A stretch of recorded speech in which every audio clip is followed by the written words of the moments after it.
Բարև ձեզ սիրելի ռադիո լսողներ, հանրային ռադիոյի եթերում բարձր գրականություն նախագծի հերթական թողարկումն է։ Գաղտնիք չէ, շատերը գիտեն, որ աշխարհում կան գրողներ, որոնք համարվում են անթարգմանելի կամ դժվար թարգմանելի, բայց դրա հետ մեկտեղ նրանց ստեղծագործության թարգմանությունը, դրանց հետ ծանոթանալը շատ կարևոր է ոչ միայն ընթերցողների համար, այլ նաև գրական ընթացքի համար։ Ռուս գրող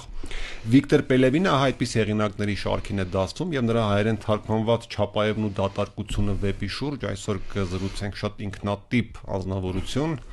արձակագիր էսեիստ Արամ Ավետիսի հետ ողջույն Արամ։ Ես գիտեմ քո ինքնատիպ ճաշակը, մի քանի օր առաջ էլ մեր հյուրը Երևան Վարդանյանն էր, դուք ճաշակներով էսպես։ Իմ լավ ընկերն է Երևանը։ Մեր լավ ընկերը եւ սիրում եք էսպես ասեմ, փախած գրականություն, հա։ Կամ եթե դա փախած չասենք, համենայն դեպս հեղինակներ, որոնց քիչ են կարդում եւ այլն եւ այլն։ Ես գիտեմ, որ Պելևինը քո հետաքրությունների կիզակետում միշտ եղել է, շատ ես կարդացել նրա տարբեր գործեր։ Ինչով է հետաքրիր Պելևինը եւ նրա անձի եւ գործի հետ կապված աղմուկ աղաղակը ինչի մասին է։ Առաջին հերթին ուզում եմ շնորհակալություն հայտնեմ, որ հրավիրեցիք, որտեղ Վիդոկ Պելևինը ինձ համար շատ հետաքրքիր ու ընդհանրապես հիմա ռուս ժամանակակից գրականության մեջ ու ռուսական կարելի ասել կուլտովի գրողն է իրանք, այսինքն իրեն համարում են ամենակուլտովի գրողը եւ իր ամեն գիրքը, որ դուրս է գալիս, դա մի տոն է գրականության համար, ընթերցողների եւ գրականության համար։ Հայաստանում մի շատ լավ ընկեր ունեմ, Մամիկոնը եւ Աննան, ուզում եմ իմ հարցազրույցը իրենց նվիրեմ, որովհետեւ իրանք Պելևինի մեծ երկրպագուներ են, ֆանատներ են, ու հետաքրքիր է, որ երբ որ ես որոշեցի այտենց զբաղվել գրականությամբ, մի գրավաճառ ունեինք ծանոթ, որն ինձ առաջի գիրքը, որը կարելի ասել առաջի լուրջ գիրքը, որ ես կարդացի, դա Պելևինի առաջին վեպն էր, Ամոն Ռան, երբ որ ինձ տվեց, ու ինձ համար այն ինչ որ ես կարդացել եմ մինչև այդ ու Ամոն Ռան լրիվ, այսինքն լրիվ ուրիշ աշխարհ, այսինքն դու հասկանում ես, որ գրականության մեջ կարող լինեն տենց մարդիկ, որոնք գրականությունը դարձնում են, չգիտեմ, ասեցինք տոն ու ինչ որ մի հատ անհավանական բան, եւ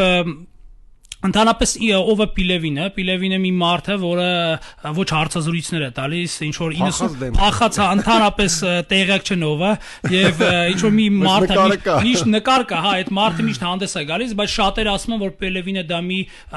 մի գրողների խումբ է, որոնք ստեղծագործում են այդ իր անվան տակ, այսինքն իր հետ կապված են ոչ միայն գրականության մեջ են միֆերը շատ, այսինքն իր գրականության մեջ, այլ հենց իր պերսոնաժի հետ, եւ մի քանի անգամ Պելևինին գտել են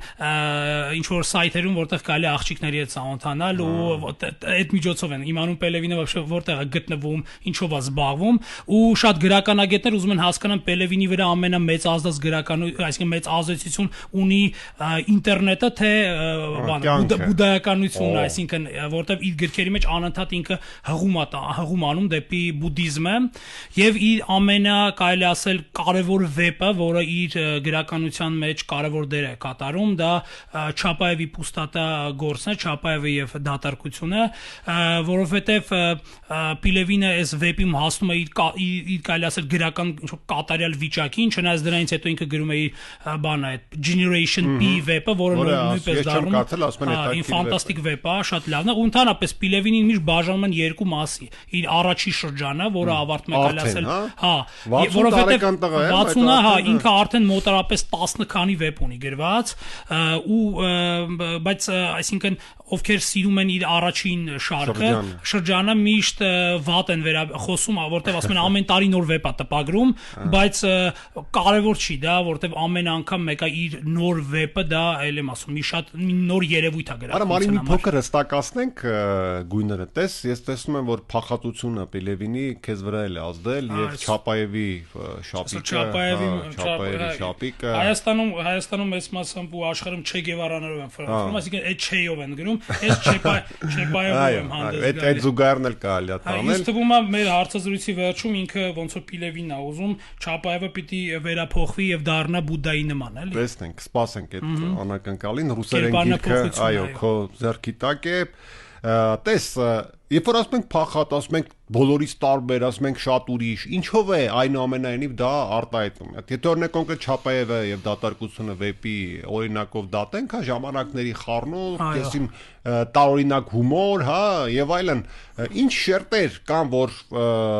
կոնկրետ այդ շերտերն են, որ Պելևինին դարձում են տարբեր եւ նույնիսկ քննադատներ կան, որ ասում են վերջին ժամանակների ռուս ամենամեծ գրողն է, հա, այսինքն ինչն է դա իրեն այդպես դարձնում ի՞նչն է։ Առաջին հերթին ինքը այս վեպի մասին խոսում է, որ սա համաշխարհային գրական, ինքը ասում է ռուս գրականության մեջ, բայց համաշխարհային գրականության մեջ միակ վեպն է, որտեղ գործողությունները տեղի են ունենում լրիվ դատարկության մեջ, որովհետև գլխավոր հերոսը, որի անունը Պյոտր Պուստատան է, հա, իդեպ շատ կարևոր է հասկանալ, որ Պիլևինը օգտագործում է այստեղ Չապաևի հետ կապված ամենահայտնի, այսինքն ֆիլմից, որ մենք գիտենք, եւ նաեւ Ֆուրմանովի վեպը, Չապաև վեպը, այսինքն լրիվ սոցռեալիստ գրած վեպը, որտեղ կա Պետսկան, Չապաևը եւ ֆիլմում առաջին անգամ հանդես, այսինքն ծնվում է Անկայի կերպարը, որտեղ նաեւ էս բանում գրքում կա, ինչ անում Պիլևինը վերցնում ամենա կարելի ասել մաշված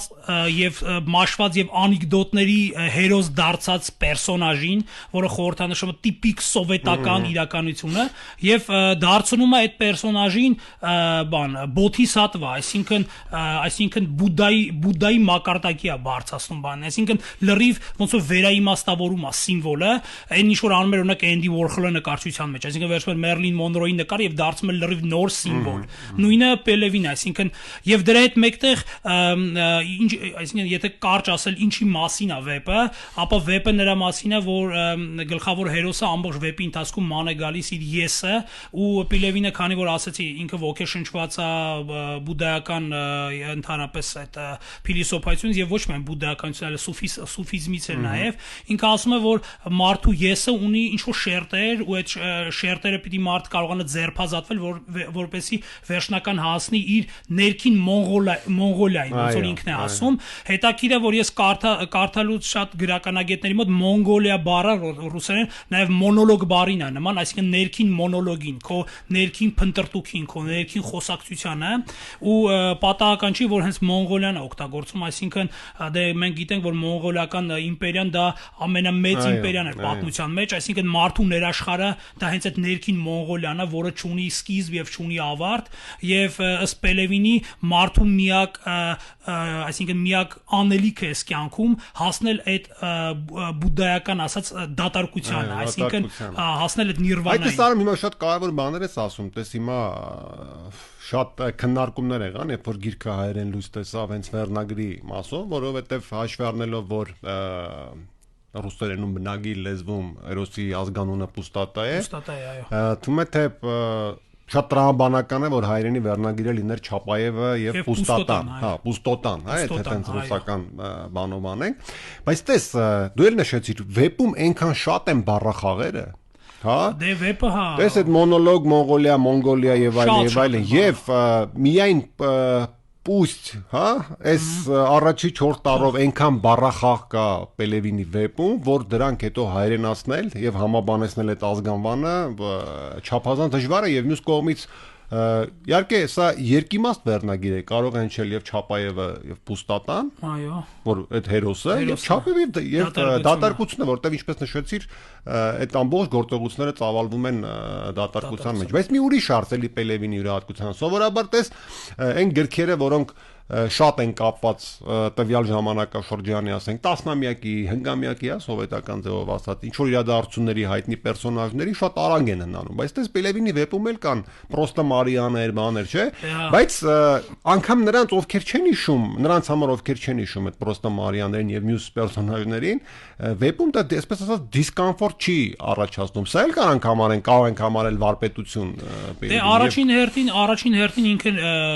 ոչ միայն պրոստը նաև Շվարցնեգերի պերսոնաժը կա, այսինքն մեկը ինքը օգտագործում է պերսոնաժներ, որոնք շատ հայտնի են, այսինքն մասաների համար։ Դե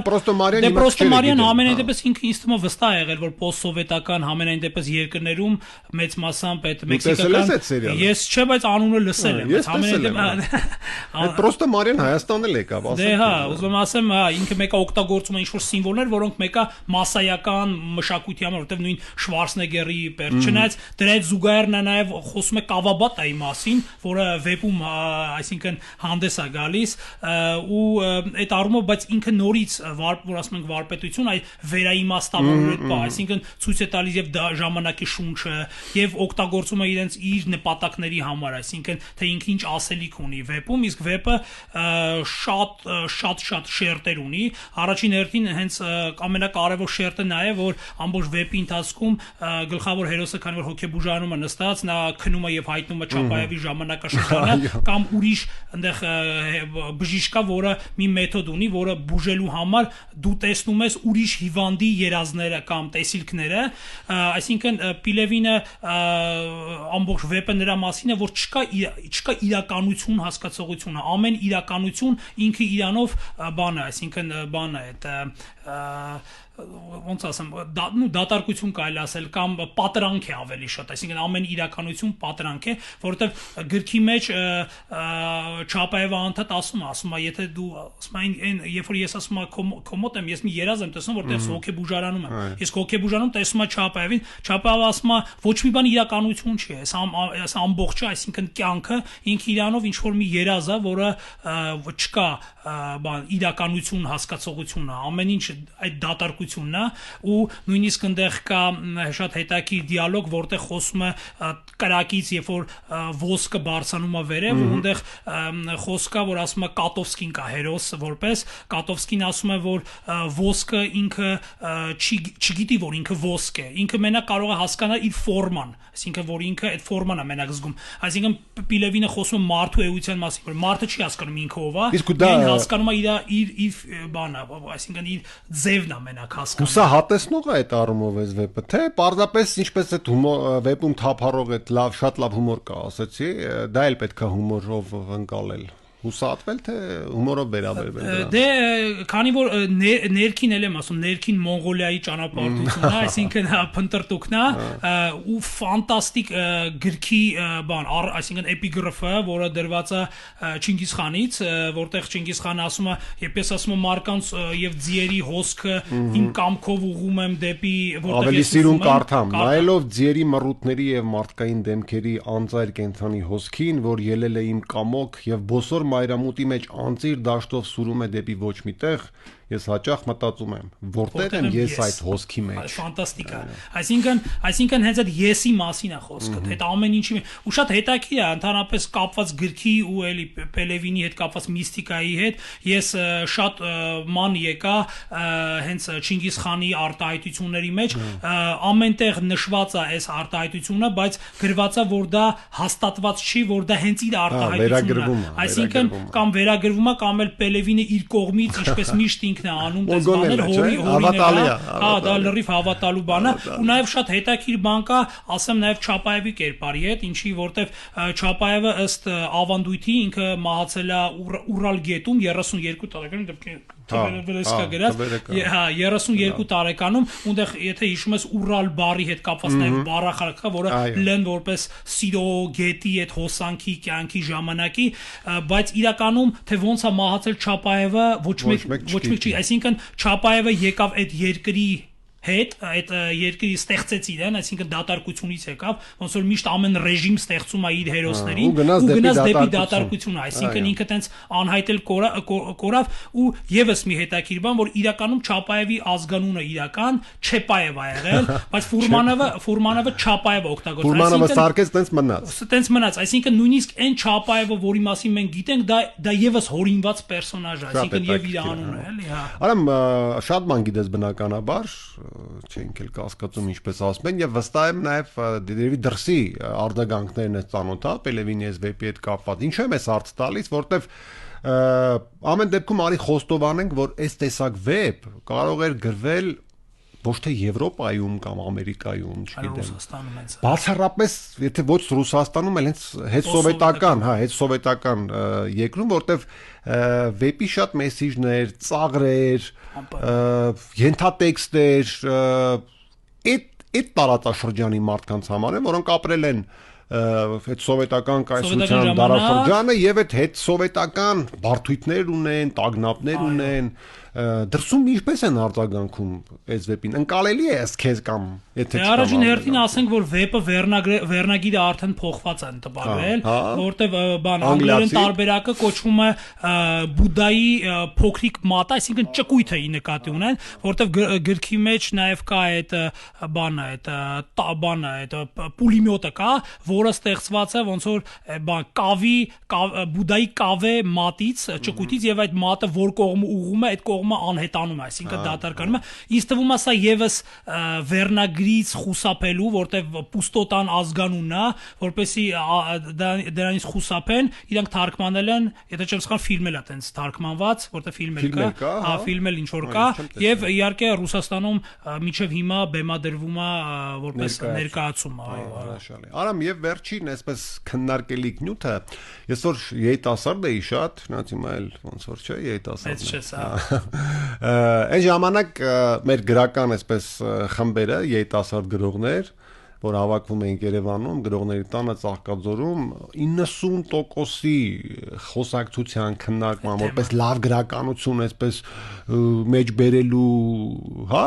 առումով Վիկտոր Պելևինի ահա Չապաևի պուստատա կամ Չապաևի դատարկությունը վեպը ամենակննարկվածն էր բոլորը կարդացել էին եւ դժվար է ազդեցություն տակ չմնալ հա եւ հիմա հարցը ձևակերպում եւ նույնիսկ կամոթ էր որ այս վեպը չէին կա իսկ որ փոխանցում էին իրար Մեհեր Բեյլերյան, Հրաչ Սարբեկյանը, մյուսները եւ այլն եւ այլն տեսնում ես արդյոք հետք մեր գրականության մեջ Պելևինից եւ եթե չես տեսնում կամ տեսնում ես ինչ ունի տալու այսօր վեպը դեռ մեր իրականությանը մեր գրականությանը Ես անձամբ ինչ կարդացել եմ ժամանակակից հայ գրականության մեջ, որը ոգեշնչված է ճակերտներում իմ կարծիքով բուդդիզմից, դա ինձ համար կոնկրետ այս վեպից հետո լրիվ ինձ համար լրիվ պրավալային ստեղծագործություն է ինձ համար, դե գիտես, ես մի քիչ չէ, սաղ չէ, բայց այս գրականությունը ինքը շատ կարևոր է այն առումով, որ գրողի համար, որովհետև նայեք օրինակ